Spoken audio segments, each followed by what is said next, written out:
போதும்டா சாமி, உன்னோட ஆட்சி போதும். வருவாரு நம்மளோட எடப்பாடியார், அவர் வருவாரு. இந்தியா முழுவதும் சுதந்திரம் இருக்கு, தமிழகத்துல மட்டும் சுதந்திரம் இங்க வரல. நமக்கு இந்த ஆர்ப்பாட்டம் வந்து நம்ம பெண்களுக்காக, ஏன்னா திமுக இருந்து எல்லாரும் நம்மளை பாதுகாக்கிறதுக்காக நாங்க இருக்கோம் சொல்லிட்டு இருக்காங்க. ஆனா ஒரு விஷயம் தெளிவாக இருக்கு, திமுக இருக்கிற வரைக்கும் தமிழகத்துல எந்த குழந்தைக்கும், எந்த பெண்ணுக்கும், எந்த முதியோர்களுக்கும் யாருக்குமே பாதுகாப்பு கிடையாது. நம்ம வீட்டுல இருந்து நம்ம பெண்கள் வெளியில போனால திரும்பி வீட்டுக்கு வர வரைக்கும் வயிற்றுல நெருப்பு கட்டிட்டு உட்கார்ந்துட்டு இருக்கோம். பிரதமர் மோடி அவர்கள் நாரி சக்தி அப்படின்னு சொல்லிட்டு ஓராண்டு பெண்களுக்காக எல்லா வசதிகள் பண்ணி கொடுத்து பெண்கள் முன்னேறணும், பெண்கள் முன்னேறினாதான் இந்த நாடு முன்னேறணும் சொல்லுவாங்க. அதே மாதிரி நம்மளுடைய முன்னாள் முதலமைச்சர் அண்ணன் எடப்பாடி பழனிசாமி அவர்கள் பெண்களுக்காக எத்தனையோ நல்ல திட்டங்கள் கொண்டு வந்தாங்க. ஆனா திமுக ஆட்சிக்கு வந்ததுக்கு அப்புறம் ஒரு திட்டம் அதிமுக கொண்டு வந்து ஒரு திட்டமாவது நீங்க வச்சிருக்கீங்களா? தங்க தாலி வந்து ஒரு திட்டத்தை கொண்டு வந்திருந்தாங்க. ஒரு பெண்ணுக்கு வந்து கல்யாணம் ஆகும் போது அவளுக்கு நிறைய தொகை கொடுத்துட்டு இருந்தாங்க. ஆனா அந்த தங்கை எங்க இருக்கு? இவங்க வீட்டுல இருக்கு. அந்த பணம் எங்க இருக்கு? இவங்க வீட்டுல இருக்கு. பாதுகாப்பு தமிழகத்துல யாருக்கு இருக்கு? அவங்க பெண்களுக்கு மட்டும்தான் இருக்கு. தெருவில் போயிட்டு இருக்கும்போது ஒரு பெண்களுக்கு பாதுகாப்பு எங்க இருக்கு? அவங்க பெண்கள் தெருவுக்கு வர்றது இல்ல. சோ எல்லாமே அவங்களுக்கு வசதியான என்ன இருக்கோ அது மட்டும் தான் பண்ணி வச்சிருக்காங்க.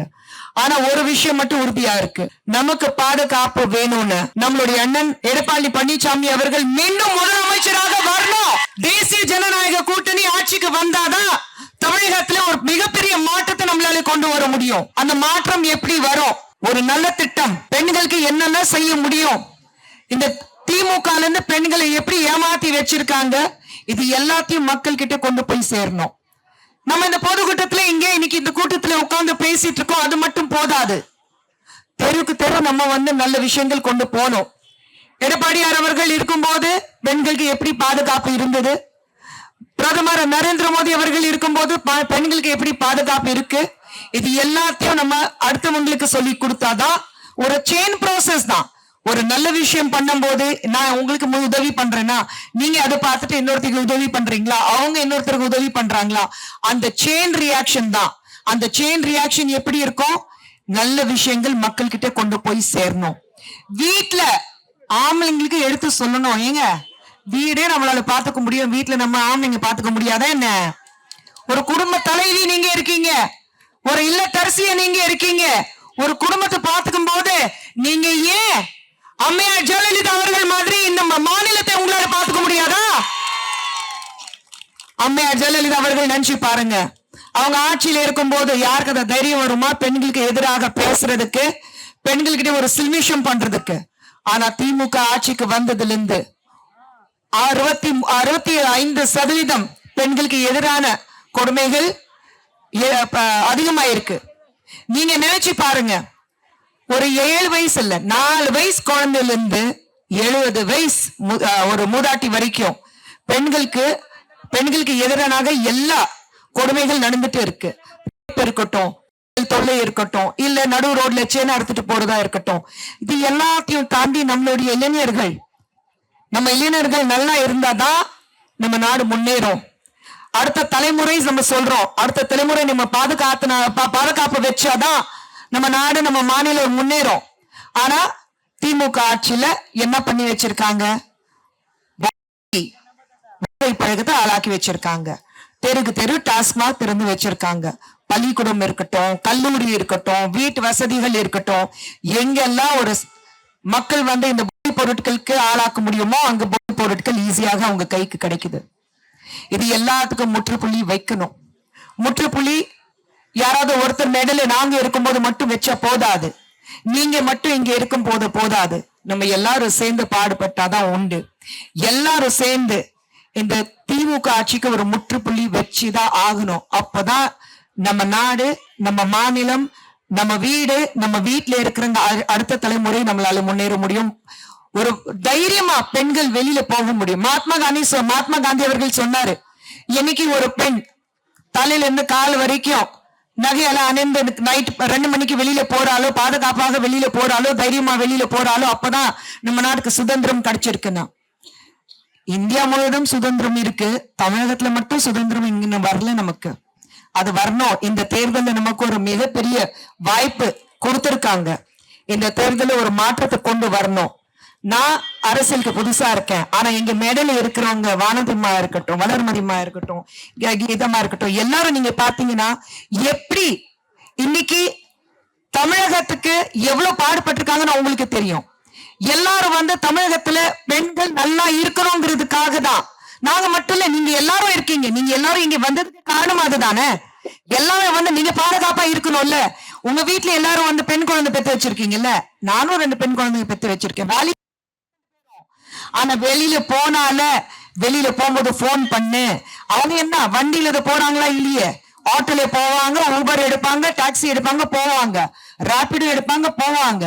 ஆனா வெளியில போகும்போது போன் பண்ணு, ஒரு இடத்துல போய் சேர்ந்தோடனே போன் பண்ணு, லைவ் லொகேஷன் அனுப்பு. லைவ் லொகேஷன்ல பார்த்தா இந்த நேரத்துல சேர வேண்டியதா இருந்திருக்கும். வந்து சேரலன்னா உண்மையில வயத்துல நெருப்பு கட்டி உட்கார்ந்துட்டு இருக்கோம். உங்க வீடு என் வீடு வித்தியாசம் கிடையாது. பெண்கள் பெற்றவங்களை எல்லாரும் அப்படிதான் நினைப்பாங்க. சோ இது எல்லாத்துக்கும் முற்றுப்புள்ளி வைக்கிறதுக்காக இந்த தேர்தல் இருக்கு. இந்த தேர்தல கஷ்டப்பட்டு எல்லா கெட்டதுக்கு ஒரு முற்றுப்புள்ளி வச்சு கண்டிப்பா இல்லைங்க டாஸ்மார்க் ஒழிக்கணுங்க. டாஸ்மார்க்கே முதல்ல ஒழிச்சாலே போதும். இது என்னங்க டாஸ்மார்க் திறந்து வச்சுதான் தமிழகம் முன்னேறணுமா என்ன, காசு வரணுமா என்ன? எல்லாருக்கும் வேலை வாய்ப்பு கொடுத்தா, ஒவ்வொரு பெண்ணுக்கு வேலை வாய்ப்பு கொடுத்தா நிச்சயமா நம்மளால வந்து மாற்றங்கள் கொண்டு வர முடியும். ஆமாங்கம்மா. ஏன் 2 நாள் முன்னாடி பாத்தீங்கல்ல, பஸ் ஸ்டாண்ட்ல வந்து 2 ஆம்பளை பசங்க 12வது கிளாஸ் படிக்கிறாங்க, தண்ணி அடிச்சிட்டு எந்த அளவுக்கு வந்து சில்மிஷம் பண்ணிருக்காங்க. எல்லாம்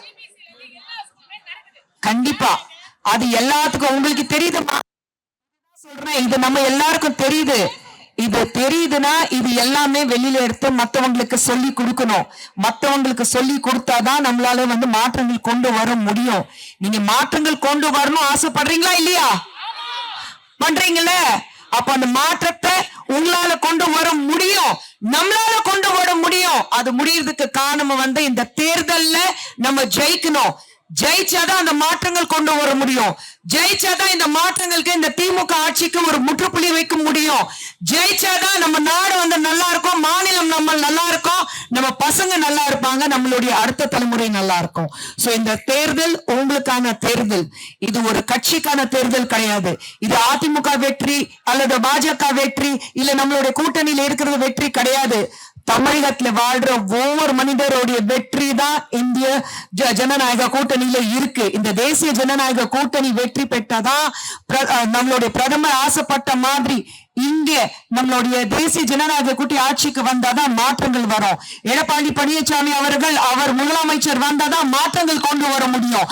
அவர் முதலமைச்சர் வந்தாதான் பெண்களுக்கு பாதுகாப்பு கொடுக்க முடியும். பிரதமர் மோடி அவர்களுடைய அத்தனை நல்ல திட்டங்கள், திமுக எந்த ஒரு நல்ல திட்டமும் இங்க கொண்டு வரதில்லை. ஆகுனா எங்களுக்கு காசு வரல. எப்படி காசு வரல?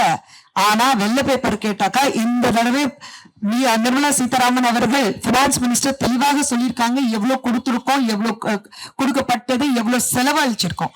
ஆனா காசு வரல, காசு வரல, காசு வரல. அப்புறம் எப்படிங்க காசு வரலன்னா நீங்க மட்டும் இத்தனை கோடி இவங்க வந்து இன்வெஸ்ட் பண்ணிருக்காங்க, அத்தனை கோடி அவங்க இன்வெஸ்ட் பண்ணிருக்காங்க. ஏன் ஃபாக்ஸான் ஒரு கம்பெனிக்கு ஒரு கம்பெனி 14,000 கோடி இன்வெஸ்ட் பண்ணிருக்காங்க சொன்னாங்க. ஏங்க அவங்க ஒப்பனா சொல்லிட்டாங்க நாங்க ஒரு பைசா இன்வெஸ்ட் பண்ணல. பொய் சொல்லி மக்கள் ஏமாற்ற வேலை மட்டும்தான் நடந்துட்டு இருக்கு. இந்த ஏமாற்றத்துக்கு முற்றுப்புள்ளி, அவங்களுடைய செயல்களுக்கு ஒரு முற்றுப்புள்ளி, தவறு நடக்கிறதுக்கு முற்றுப்புள்ளி, பெண்களுக்கு பாதுகாப்பு இருக்கிறதுக்காக நிச்சயமாக நாம வெற்றி பெறணும். இந்த தேர்தல் மீண்டும் சொல்றேன், யாருடைய தனிப்பட்ட முறையில தேர்தல் கிடையாது. இது உங்களுக்கான தேர்தல்.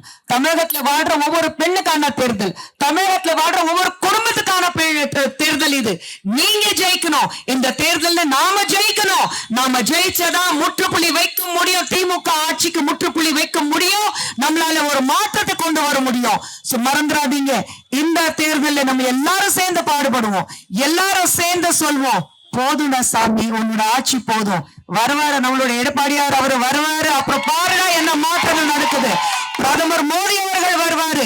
எத்தனை மாற்றங்கள் கொண்டு வர போறாருன்னா பாருங்க.